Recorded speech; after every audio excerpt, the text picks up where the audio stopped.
Welcome back to the Blackletter podcast. We set out to create an entertaining and exciting podcast about law and business, and I think we've done it. Blackletter, the name, comes from the Gothic typeset that was originally used in the Gutenberg press. Over time, Blackletter became the only font that English law books were printed in. Everything else was printed in regular type. It made it harder for kind of the common person to understand what the English law books said. Blackletter came to represent something that was law, that was set in stone, that was sort of old and a well-settled fundamental principle of law.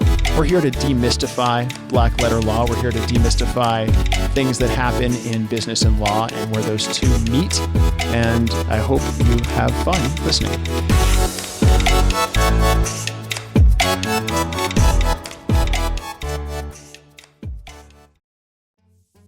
Is there anything else that people should update as a result of COVID-19 or anything else they should consider? Well, the other thing that's very important, I think if any of us have gone to the doctors in the last 6 months, we realized that there's a lot of telehealth going on.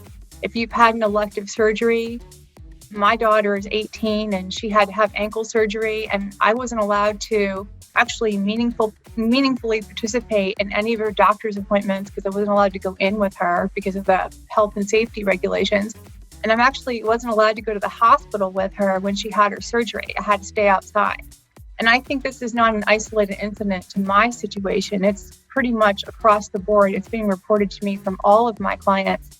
And so we're doing a lot of redrafting of people's documents to include telemedicine, video conferences. You can speak to my agent with a phone call, telemedicine, and all of this type of stuff. So the doctors can actually talk to the person's agent, or even if they're not sick, just saying it's okay.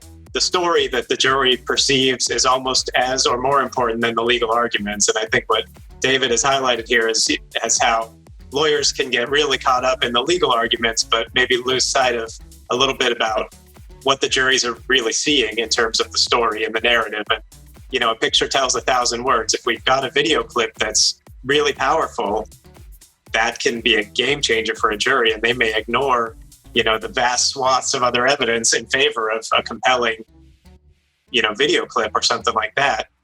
So to be able to, cross-examine or analyze that video clip or to explain it.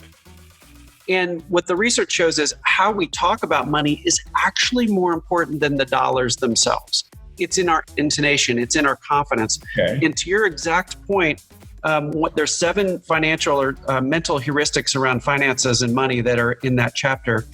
And we distilled literally hundreds of research papers down to these 7 that are the most important for people that we serve, experts that have to get a yes. And one of the 7 is what costs more is more desirable. And I'm just hearkening to MBA, which or to business school, which didn't really deal with law per se. Right. But that's snob good. I mean, lawyers are, and we say a snob good, like, why you pay more for a Ralph Lauren shirt that's the same as the Gap shirt, but it's got a little pony on it. Yeah. And it's the same shirt, but you pay triple. Yeah. So because people are like, yep, I paid for that. I've got that lawyer. Hi, this is Tom Dunlap for the Blackletter podcast. And this is our 50th special edition, 50th episode recording. I'm saying hi to you from my home. We're in the middle of a global pandemic. Thank you for watching and listening, and for guests who've joined me on the Blackletter podcast over the last 50 successful episodes. Our viewership and listenership has grown exponentially. And I hope that it grows more, and I hope we do more fun and exciting things. Enjoy the 50th episode. I think you'll find it fun. There's lots of talk about Zoom fatigue, especially like with the pandemic. And we've all got into Zoom and Ring Central and Teams, and we've been doing video after video after video call after video call. It is tiring, not just from the eye strain, but there's your eyes, your brain is searching for clues and cues that we normally get from a full body. We're getting it just from the face and shoulder, and you can't. Yep. So you get tired looking for that kind of thing. So I think there is call to. There's definitely a reason to just have phone calls with people, but I'm not sure that applies to clients as much as it would apply internally. Like if you were having a daily or a weekly meeting with your team and you wanted to be like, hey, let's relax on this one a little bit and just go audio only, I think people might appreciate it every now and again. We worked with Hopkins for a long time, really since the very early days, across a number of different departments. We've got a multi-year project with the Wilmer Eye Institute that is about using virtual reality to help assess patients with ultra low vision. So they have to perform kind of daily tasks, anything from preparing a meal to getting on a subway car. And it can kind of test and create a repeatable environment for them. So don't be put off by virtuality. You can't put your business on pause just because you can't be there. Exactly. Yeah. That we're going to have even more opportunities, not only in person, but virtually to network even after COVID ends, because people are becoming more comfortable with not having to leave their home when they network and not driving around the Beltway and traveling for an hour and a half to meetings. So I think we will see some of that. So, but that is one of my, become very comfortable with being virtual and developing rapport and relationships that way.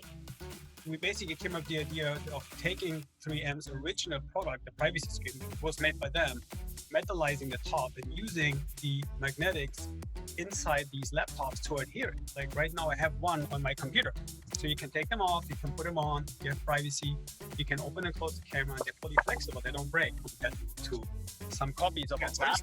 We made an 8-second video and the video went viral. And it was not $1 million production, it was literally a phone video where I wanted to show my product, which actually shows how powerful social media is. I showed my product to my buddies and I threw it onto my laptop and it stuck perfectly fine. And I was like, did you see that? And I was like super surprised. But we turned this into a video and it went viral. And the third order we got after the second day was Apple directly. So we had the biggest companies do our product and it just blew up. And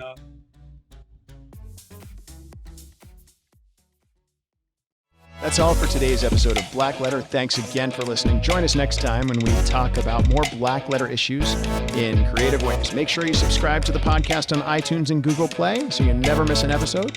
And to catch us on video, check out our website at blackletterstudios.com.